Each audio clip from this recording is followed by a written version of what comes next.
Right, so talking about area, circumference of circles, and then also sector area, arc length. So we have these two new formulas for the area and circumference of a circle.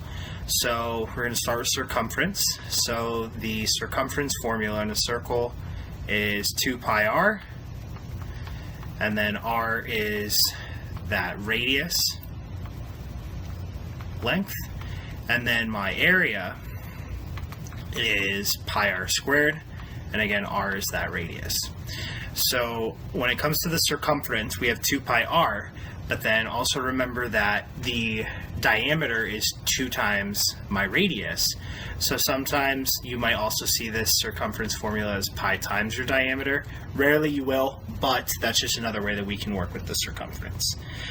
So if I take a look, if I have these two circles, so on the left-hand side, I'm given the radius of 13 inches. So if I wanted to find its circumference, 2 pi times 13, so this would be 26 pi. And this is in inches, because remember that the circumference is basically the perimeter of the circle. So think this right here. So that would be 26 pi. And then my area is pi r squared. So that r is 13, so pi times 13 squared. 13 squared is 169. So 169 pi. And now since we're finding the area, we're working in square inches. And the area is, again, everything now inside of that perimeter. So everything in yellow is my area.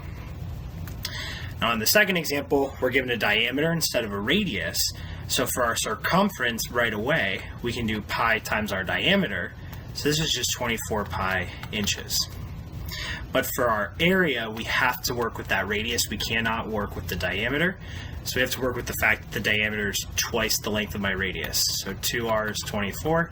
So this radius of the circle is 12. So that's 12 inches. And then that's 12 inches. So that's what we're going to plug in. So pi times 12 squared is 144 pi. And now again, area, so square inches. So that's how we work with our area and our circumference formulas. So we know a couple things about the proportionality of the circumference and its arc length, or arc length in comparison to its circumference, and then also sector area in comparison to the total area. So we have first arc measure versus arc length. So when we were talking about circles last unit, we talked about central angles and how central angle measures are equal to their arc measures. So for example, we're given that this is a 45-degree angle in my circle. So I know that this arc measure is 45 degrees. But we want to know now, what is the arc length? So arc length is measured in feet, centimeters, meters, miles, any kind of those linear units. So not in degrees, but in actual measurement units.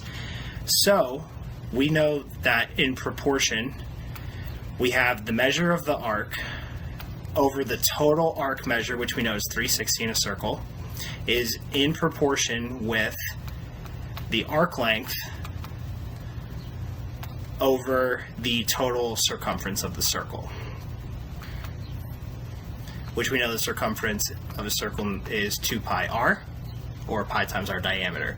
So these are in proportion with each other, so that's kind of how we're going to figure out how we can find these arc lengths.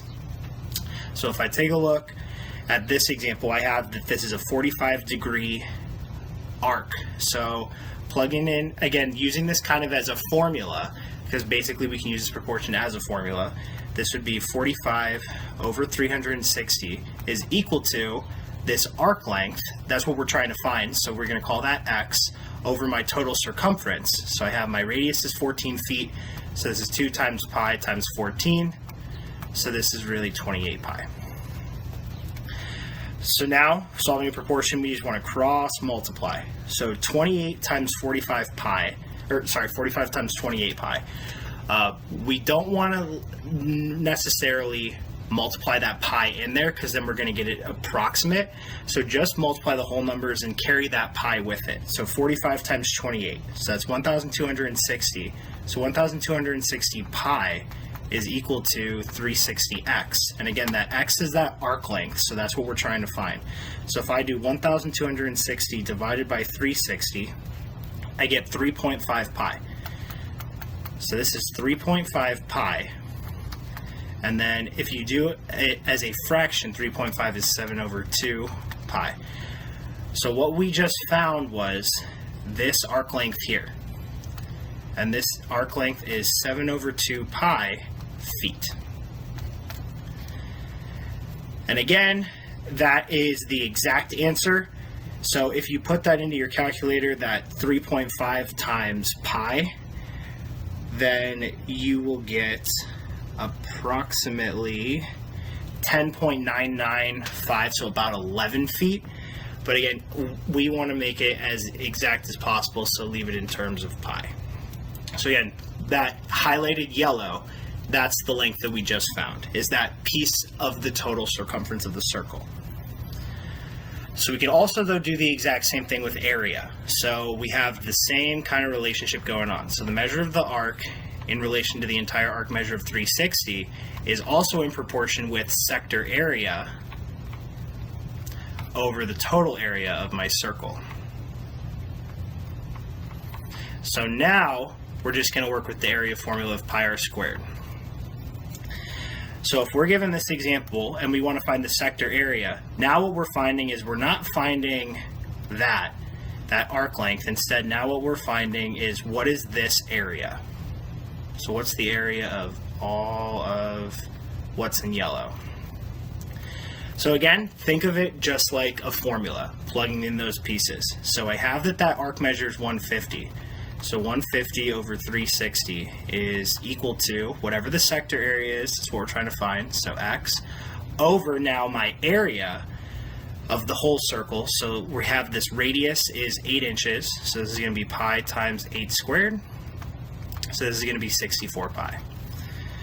Again, now we just want to cross multiply. So 64 pi times 150 is 9,600 pi is equal to 360x.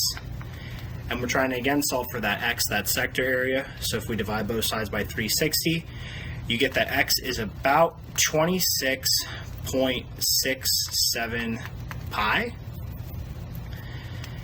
And if you do that as a fraction, that 26.67 is 80 over 3 pi. So that means that this sector area is 80 over 3 pi square inches. And again, if you put that into your calculator, 80 over 3 times pi, you're going to get about 83.78 square inches. So that is the approximate number, and again, that's sector area of that piece of the circle. And you can also, again, use those proportions like their formulas. So if you have a question where instead you want to find what is the area of the circle given a sector area, or what is the entire circumference given the arc length, think of those proportions just like formulas. You're just plugging in the pieces of information into the different spots, and then what you're going to do is just cross multiply and then solve for whatever you need to solve for.